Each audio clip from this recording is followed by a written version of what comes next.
Kalau Anda bertanya kepada saya apa driver dari perubahan dalam waktu dekat ini, jawabannya masih sama, yaitu population boom, ledakan penduduk. Tidak banyak yang menyadari bahwa dalam beberapa hari ke depan, jumlah penduduk di muka bumi ini akan mencapai 8 miliar jiwa. Ini sudah menimbulkan kegelisahan bagi banyak pihak, termasuk para ahli perubahan iklim yang melihat suhu bumi terus meningkat. Kemudian salju mencair, glasier mencair, kemudian di daerah dataran yang lebih rendah, pulau-pulau akan tenggelam. Ditambah lagi dengan masalah sampah, penghancuran resources, sumber daya yang dikeruk makin banyak, dan lain sebagainya. Yang mengakibatkan dengan jumlah penduduk sebesar itu, maka teknologi harus didorong sedemikian rupa melahirkan inovasi-inovasi baru.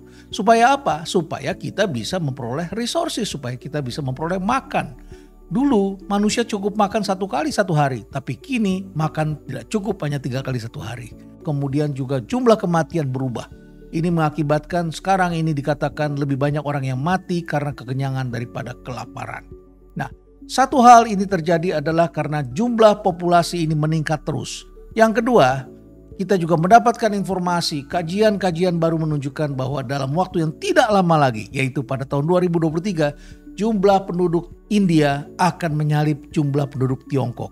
Angkanya kita bisa lihat di sini, jumlah penduduk India akan mencapai 1.428 juta. Sementara penduduk Tiongkok itu akan mencapai 1.425 juta. Jadi selisih 3 juta. Dan setelah itu jumlah penduduk Cina atau Tiongkok ini akan turun terus, sementara India masih naik. Namun kita juga melihat di dunia ini, ternyata di seluruh dunia ditemukan terjadi penurunan fertility rate. Sekedar Anda punya gambaran saja, fertility rate atau tingkat kesuburan ini adalah dari satu perempuan akan melahirkan berapa anak. Jadi tingkat kesuburan seperti itu. Kita tidak bisa mengatakan tingkat kesuburan itu hanya semata-mata adalah masalah biologis. Ini adalah masalah culture, masalah ekonomi yang sangat kompleks. Jadi untuk mendapatkan 1 orang anak diperlukan 1 pasangan. Jadi katakanlah 2 orang, suami istri. Dan pada tahun 1960 fertility rate-nya itu 5. Jadi 1 pasangan atau 1 ibu ini bisa mempunyai sampai 5 orang anak. Tahun 2020 ternyata sudah turun menjadi 2,3, tahun 2050 akan turun lagi menjadi 2,1, dan pada tahun 2100 ternyata sudah di bawah 2. Kalau di bawah 2 itu artinya pelipat gandaan penduduk itu sudah turun. Jadi 1 pasangan itu anaknya sudah di bawah 2, mengakibatkan jumlah penduduk ini akan mengalami penurunan. Para demografer telah memprediksi bahwa setengah abad ke depan kita akan memasuki sebuah era baru yang disebut a sustained decline for the first time. Jadi jumlah penduduk ini benar-benar akan sangat berkurang karena sekarang ini sudah ada 27 negara yang populasinya berkurang sejak tahun 2010. Nah, pada tahun 2050 diperkirakan akan naik lagi menjadi 55 negara. Mari kita lihat negara-negara yang penduduknya sudah di bawah 2 lipatannya. Jadi satu keluarga rata-rata anaknya sudah di bawah 2. Itu hampir semua negara NATO. Yang terendah itu adanya di Spanyol, Portugal, dan Italia. Itu sudah 1,3. Kanada sudah 1,5. Tidak mengherankan kalau Kanada ini sangat welcome untuk masuknya imigran. Karena imigran ini merupakan sumber pertumbuhan ekonomi dengan cara-cara yang berbeda. Nah, kemudian Jerman, Belanda, Inggris itu 1,6, 1,7. Amerika Serikat dan Prancis sudah 1,8. Jadi sudah di bawah 2. Di Asia sendiri masih banyak yang berkisar 2, tapi akan turun terus. Indonesia sudah 2,2, lebih baik dari India yang 2,1. Kemudian Vietnam sudah 2, jadi lampu kuning ini untuk Vietnam. Karena Vietnam ekonominya lagi bagus, membutuhkan banyak tenaga kerja, sudah bisa ekspor mobil. Tetapi sekarang Vietnam akan mengalami kekurangan penduduk dalam waktu dekat. Turki juga sudah 2, Malaysia sudah 1,9. Singapura lebih dahsyat lagi, 1,2. Jadi Singapura ini sudah akan menyusul negara dengan fertility rate yang terendah di dunia, yaitu Korea Selatan 0,9. Jadi angkanya pun akan turun lagi. Di Korea ada yang mengatakan sudah turun antara 0,7 0,8. Thailand sudah 1,4, di Tiongkok 1,7, bahkan dikoreksi oleh Bank Sentral menjadi 1,5.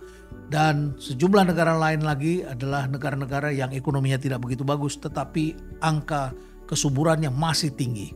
Sekarang mari kita bahas negara-negara yang angka kesuburannya masih tinggi. Pakistan 3,3, Mesir 3,1, Kenya 3,4, Kongo 5, Ethiopia 3,9, Nigeria 6,6. Tidak mengherankan ada yang mengatakan nanti tahun 2100 jumlah penduduk Tiongkok ini dengan fertility rate yang turun terus, maka dari angka yang cukup besar 1,4 miliar ini akan turun menjadi sekitar 700-an juta orang. Nah, pada saat itulah tahun 2100 Nigeria akan menyalip penduduk Tiongkok. Jadi setelah India pada hari ini, kemudian nanti Nigeria yang akan menyalip Tiongkok. Tetapi sebelum menyalip Tiongkok, Nigeria akan menyalip Republik Indonesia yang penduduknya juga akan turun lagi, dan namun demikian akan disalip oleh Kenya yang masih tumbuh dengan jumlah populasi yang meningkat terus. Nah, ternyata angka kesuburan ini turun mengikuti apa yang terjadi dalam pola ekonomi dan juga akses pendidikan bagi kaum perempuan. Karena kalau kaum perempuan pendidikannya semakin baik, maka mereka akan menunda usia perkawinan, dan kemudian jumlah anak yang dilahirkan juga akan berkurang karena nilai waktu untuk bekerja di dunia industri akan lebih baik ketika mereka berada di rumah. Nah, kemudian keluarga-keluarga ini akan memberi substitusi, mencari pengganti, dan anak bisa dirawat oleh babysitter dan lain sebagainya. Nah, dalam kondisi yang seperti itu kita akan menyaksikan bahwa ternyata keluarga-keluarga ini akan merubah cara pandangnya. Anak-anak yang dilahirkan dari keluarga besar, katakanlah keluarganya, orang tuanya mempunyai 7 orang anak. Kemudian hari karena ekonomi membaik dia akan memiliki katakan 4 orang anak. Generasi berikutnya ternyata hanya ingin punya 2 orang anak. Nah, ketika mereka menikah dengan wanita yang jauh lebih berpendidikan, tentu saja suasananya berbeda. Mereka bisa mendapatkan kualitas yang lebih baik, tetapi jumlah anak yang juga jauh berkurang. Kemudian yang terjadi setelah itu, budaya ini akan turun lagi. Sudah terjadi di negara-negara yang jumlah populasinya jauh berkurang. Sebut saja di Jepang dan di Korea ini. Ternyata sekarang banyak sekali pasangan yang sudah dilahirkan dari keluarga hanya anak satu, tapi mereka kecewa dengan pernikahannya dan kemudian beralih kepada tokoh-tokoh animasi. Ini terjadi dalam kehidupan yang disebut sebagai artificial living. Tidak hanya mereka membeli pets buatan, tetapi juga menikah dengan boneka buatan. Salah satunya terjadi dengan Akihiko Kondo. Ini adalah seorang pria yang kecewa dan kemudian akhirnya jatuh cinta dengan tokoh animasi yang namanya Hatsune Miku. Akhirnya mereka sepakat menikah tahun 2018. Pasangan ini disebut New York Times sebagai fictoseksual, yang artinya menikah dengan tokoh fiktif. Nah, apa yang terjadi kalau jumlah populasi ini berkurang? Populasi berkurang ini artinya udara lebih bersih, bisa mengurangi tekanan pada alam dan sumber daya alam, tapi juga konsumsi turun. Apakah ini berita baik bagi sejumlah entrepreneur? Tentu saja ini sebuah challenge. Karena apa? Karena infrastruktur di mana-mana pasti akan menjadi idle, menjadi banyak menganggur, tidak terpakai seperti sebelumnya. Misalnya saja sekolah. Sekarang kita menyaksikan sudah banyak sekolah yang kekurangan siswa di beberapa negara. Dan banyak sekali perguruan tinggi yang juga kekurangan mahasiswa, sehingga memberikan insentif yang lebih besar agar mahasiswa mau kuliah, mahasiswa datang dari negara lain. Kemudian mall, rumah, perumahan, properti yang dibangun, transportasi publik itu juga menjadi lebih kosong. Bahkan di Tiongkok harga rumah disamakan dengan harga satu bongkol kubis. Nah, kemudian kita juga melihat tempat-tempat hiburan, sport center, teater dan sebagainya itu akan menjadi sepi. Rumah ibadah juga akan kelihatan jauh lebih sepi karena jumlah populasinya mengalami penurunan. Nah, ini yang terjadi, tapi di negara-negara tersebut kita melihat terjadi more equal society, higher quality of life, dan fewer baby yang dilahirkan. Namun di sejumlah negara kita menyaksikan ternyata upah tidak turun, tapi upahnya justru naik. Kenapa demikian? Karena permintaannya tinggi tetapi supply-nya sangat terbatas. Nah, namun demikian belum ada gejala yang baik seperti ini terjadi di negara-negara lain karena produktivitasnya tidak ikut naik seperti yang terjadi di negara-negara industri. Tapi ada gejala-gejala lain, yaitu inovasi bisa jadi akan berkurang karena jumlah penduduk yang pandai, yang berpikir akan semakin berkurang, tekanan-tekanan untuk memperbaiki keadaan juga akan semakin berkurang. Tidak ada jaminan pula bahwa dalam masyarakat yang demikian masyarakatnya akan kurang stres. Kenapa? Karena ternyata caregiver-nya itu berkurang. Tetapi tentu saja ini akan menimbulkan perubahan banyak sekali pemikiran-pemikiran dalam dunia militer. Karena negara-negara yang memiliki SDM yang jauh berkurang akan mengalami kurang percaya diri dibandingkan ketika mereka mempunyai jumlah penduduk yang jauh meningkat. Terjadi perubahan pandangan-pandangan tentang ekonomi, keluarga, dan negara. Bayangkan negara dengan jumlah penduduk yang usianya lanjut, usia di atas 70 tahun. Kita akan melihat negara itu memberikan insentif yang besar untuk para imigran agar datang. Dan yang datang itu juga adalah family with children. Jadi banyak anak-anak yang akan diangkat di negara-negara kaya yang maju seperti itu. Di Eropa transisi sudah dimulai dengan negara-negara yang fertility rate-nya antara 1,5 sampai 2. Negara-negara ini diserbu oleh para imigran. Sekarang mari kita lihat di sejumlah negara apa yang telah dialaminya. Di Italia misalnya kita melihat muncul rumah-rumah jompo yang menggantikan rumah-rumah bersalin. Jadi lebih banyak kematian daripada suara bayi yang lahir. Masa sedih kita saksikan di masa pandemi kemarin, banyak sekali orang tua yang meninggal, tidak disaksikan anggota keluarga, dan Paus Fransiskus menyebut inilah situasi yang disebut sebagai demographic winter, tetap dingin dan gelap. Kita melihat di beberapa desa, sebut saja di Kapal Kota dan di Agnon. Dulu penduduknya sekitar 5.000-an, sekarang paling hanya sekitar 800. Jumlah bayi yang dilahirkan dulu bisa sekitar 500 bayi dalam 1 tahun. Sekarang itu paling cuma 6. Toko-toko sangat sepi. Kita hanya melihat daerah-daerah yang dulu pernah ramai karena itu ada fasilitas publiknya, ada air mancurnya, dan semuanya sudah dirawat oleh pemerintah kota. Nah, apa yang terjadi di Tiongkok? Di Tiongkok sekarang kita menyaksikan banyak sekali kota yang dibangun terlalu besar tapi penduduknya berpindah, penduduknya berkurang, sehingga muncul banyak sekali apa yang disebut sebagai ghost city. Misalnya saja di Hegang populasinya turun 10% sejak tahun 2010. Kemudian juga kita menyaksikan di suatu tempat namanya Heilongjiang diketahui dana pensiun bangkrut. Kenapa demikian? Karena jumlah kaum muda yang menabung yang bisa membiayai kaum tua itu semakin berkurang. Populasinya mulai piramid terbalik. Lebih parah lagi ada di Korea Selatan. Kampus-kampus mulai dikatakan kosong, populasinya berkurang sekitar 400.000 orang setiap tahun. Jadi usia 18 itu dulu ada sekitar 900.000 orang, sekarang tinggal 500.000 orang. Dan untuk menarik mahasiswa, banyak kampus yang menawarkan beasiswa yang menarik untuk para kaum muda. Dan kaum muda ini bahkan juga ditawari untuk mendapatkan handphone agar mereka mau kuliah.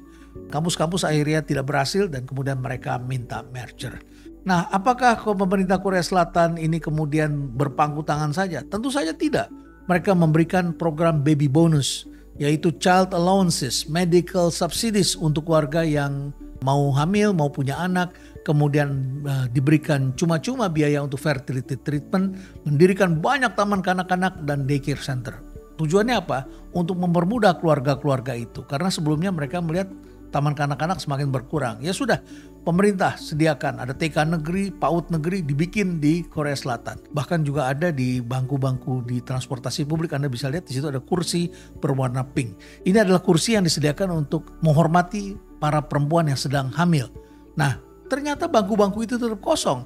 Ternyata dengan total budget yang disediakan selama 15 tahun yaitu sebesar 178 miliar US dollar untuk mendorong atau memberi insentif pada keluarga-keluarga agar mau punya anak lebih dari satu. Tetapi ternyata dikatakan programnya telah gagal.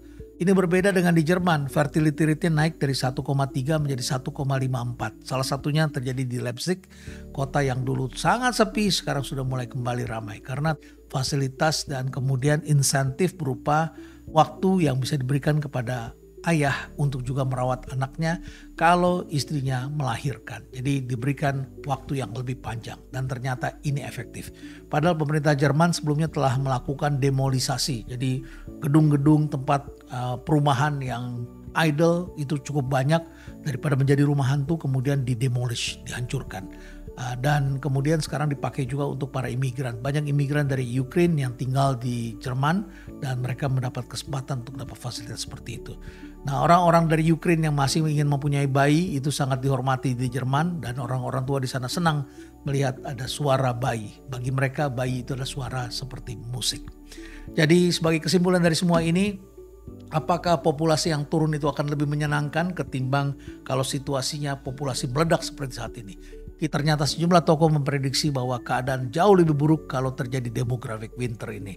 Kalau situasinya berubah menjadi situasi yang tiba-tiba penduduk tidak ingin punya anak lagi, maka terjadilah kiamat bagi keadaan planet ini. Banyak yang mengatakan bahwa ini akan menjadi tidak menguntungkan bagi para wirausaha. Kenapa? Karena mereka tidak bisa growth. Sekarang kita sudah menyaksikan terjadi gesekan karena penduduk dari suatu negara yang fertility rate-nya tinggi itu berpindah ke negara lain yang masih cukup produktif. Terjadi gesekan-gesekan di sana. Dan di kemudian hari kalau jumlah penduduk semakin berkurang maka dampaknya akan jauh lebih parah. Dependency ratio, bagaimana kaum muda menanggung orang-orang tua itu akan terus meningkat. Dan dana pensiun ini tidak bisa menjadi andalan bagi bangsa-bangsa untuk menjamin hari tua mereka. Stres akan meningkat karena tidak ada caregiver, tidak ada tenaga-tenaga perawat. Sekarang kita saksikan orang-orang tua di Jepang sudah dirawat oleh tenaga kerja dari Filipina. Dan sekarang Indonesia mulai ikut masuk ke sana karena Indonesia memiliki kemampuan merawat yang juga lebih baik. Dan kemudian juga kita khawatirkan terjadi loss of culture. Banyak nilai-nilai budaya yang kemudian akan hilang digantikan oleh penduduk lain. Kemudian kita juga menyaksikan kekuatan militer dan invasi akan turun dan akan terjadi beban mental health bagi orang-orang tua. Hari ini kata healing sangat diminati oleh kaum muda. Jangan-jangan nanti orang-orang tua juga membutuhkan healing. Stay relevant.